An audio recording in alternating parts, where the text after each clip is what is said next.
ठीक है, तो इससे पहले जो है कि हम सभी ने उत्पत्ति के आधार पर देखा था। अब हम लोग हिंदी के व्याकरण में जो है अब बनावट के आधार पर हम लोग देखेंगे। बनावट के आधार पे शब्दों का क्या होता है तो ये देखेंगे। ये हो गया आपका बनावट।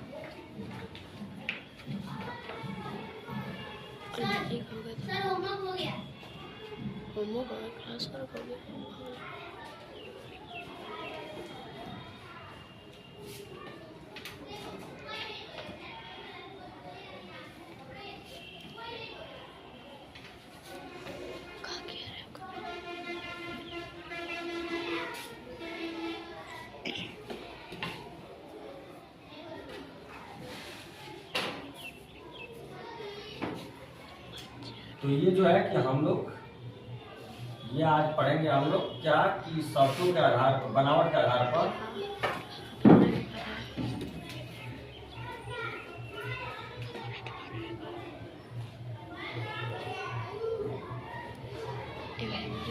ठीक है ना।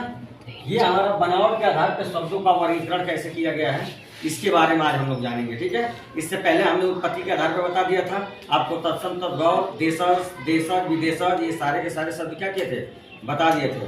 अभी हम लोग इसके बारे में पढ़ेंगे। इसको जो है इसको 3 प्रकार से वर्गीकृत किया गया है। इसको जो है 3 प्रकार से वर्गीकृत किया गया है। जैसे आपको बता दें, यहाँ दिया हुआ है पहले रूढ़ शब्द। क्या दिया हुआ है? रूढ़ शब्द। ये जो है हमारा रूढ़ शब्द है। ये जो है रूढ़ शब्द, रूढ़ शब्द, ठीक है ना। अब इसको जो है इसको हम लोग पढ़ेंगे पहले। ये क्या कह रहा है? ये रूढ़ शब्द जो है ये रूढ़ शब्द, अभी मैं बताया जिन शब्दों का खंडन नहीं किया जा सकता, जिन शब्दों का खंडन नहीं किया जा सकता उसे रूढ़ शब्द कहते हैं, उन्हें रूढ़ शब्द कहते हैं। जैसे उदाहरण के लिए अगर जो बोल दूं, उदाहरण के लिए बोल दूं तो ये जो होते हैं ये जैसे घर हो जाएंगे। क्या? घर। ये हो जाएंगे घर, ये हो जाएंगे तोता, क्या हो जाएंगे? तोता। ये छत हो जाएगा, छत आदि, डॉट डॉट। और भी बहुत सारे ऐसे एग्जाम्पल हैं जिनको पढ़ने लिखने में यानी कि जिसका बिल्कुल खंडन ही नहीं किया जा सकता जिन शब्दों का, वैसे ही उसे कहते हैं क्या? रूढ़ शब्द कहते हैं। उसे क्या कहते हैं? रूढ़ शब्द कहते हैं। ऐसे में एक आ जाएगा आपका योग रूढ़ शब्द।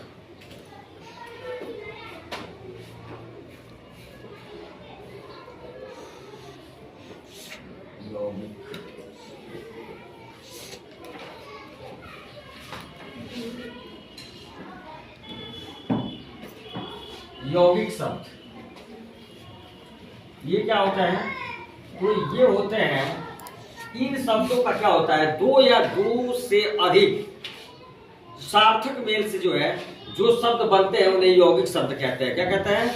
यौगिक रूढ़ शब्द कहते हैं। ठीक है, तो इसमें भी हम लोग याद रखेंगे कि इसमें जैसे हो गया उदाहरण के लिए सहपाठी, सहपाठी। वैसे ही आपका हो जाएगा पाठशाला।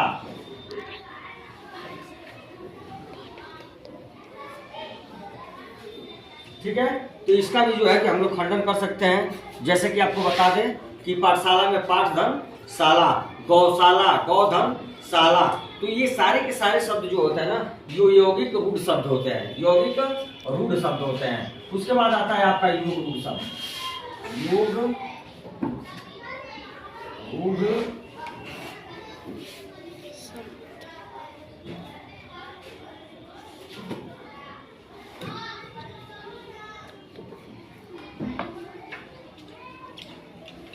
ठीक है, ये हो गया आपके योग रूढ़ शब्द।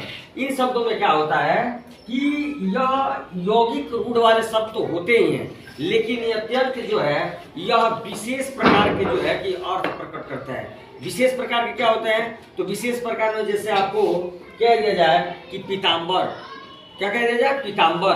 तो पीताम्बर एक बहुब्रीहि समास का जो है कि एक विशेष अर्थ प्रकट करने वाला शब्द है। इसलिए जो भी शब्द आएगा, जैसे जलज आ जाएगा, जैसे पीताम्बर आ जाएगा, जैसे लंबोदर आ जाएगा, जैसे आपको नीलकंठ आ जाएगा। ये सारे के सारे शब्द जो होते हैं विशेष अर्थ प्रकट करते हैं, इसलिए इन शब्दों को जो है योग रूढ़ शब्द कहते हैं। क्या कहते हैं? योग रूढ़ शब्द। ठीक है, तो ये तीनों जो है कि बनावट के आधार पर शब्दों का वर्गीकरण जो किया गया है। मैं बता दूं कि रूढ़ शब्द होते हैं और उसके बाद उदाहरण के लिए घर, तोता, छत, जिन्हें खंडन नहीं किया जा सकता, उन्हें जो है कि रूढ़ शब्द कहते हैं। यौगिक शब्द क्या होता है? तो ये यौगिक शब्द दो या दो से अधिक सार्थक यानी कि शब्दों के मेल से जो है कि बनते हैं, उन्हें ही यौगिक शब्द कहते हैं। जैसे सहपाठी, जैसे पाठशाला, यानी कि सधन पाठी और ये पाठ धनशाला, ऐसे हम लोग खंडन कर सकते हैं इसको और मेल करा सकते हैं। वैसे ही योग रूढ़ जो होता है, इसमें मैं बता दूं कि आपको इसमें कह दे कि पीताम्बर, जैसे उदाहरण के लिए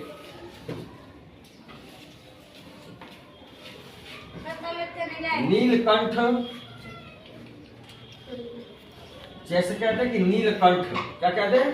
नीलकंठ। लंबोदर, यहाँ कहते हैं लंबोदर, लंबोदर। ठीक है, नीला है कंठ अर्थात विशेष व्यक्ति के लिए प्रयोग होता है। लंबोदर, लंबा है उदर अर्थात किसका? तो ये विशेष व्यक्ति के लिए प्रयोग किया जाता है। जैसे यहाँ गणेश की बात कर रहा है, लंबा है उदर अर्थात जिनका पेट क्या हो, बाहर हो या लंबा हो, उनको क्या कहते हैं? गणेश कहते हैं। नीलकंठ, नीला है कंठ अर्थात शिव, तो उनकी बात की जाती है। ठीक है, तो ये सारे के सारे जो है कि तीनों हमने यानी पढ़ लिया अच्छे से। रूढ़ शब्द यानी उसके बाद यौगिक रूढ़ शब्द, उसके बाद योग रूढ़ शब्द। ठीक है ना, तो अब जो है कि इसके आगे जो है कि प्रयोग के आधार पर हम लोग जब पढ़ेंगे तो उसको जो है आगे हम लोग क्लियर करेंगे कि प्रयोग के आधार पर यानी कौन कौन से शब्द होते हैं। ठीक है ना, तो आज के लिए बस इतना ही। धन्यवाद।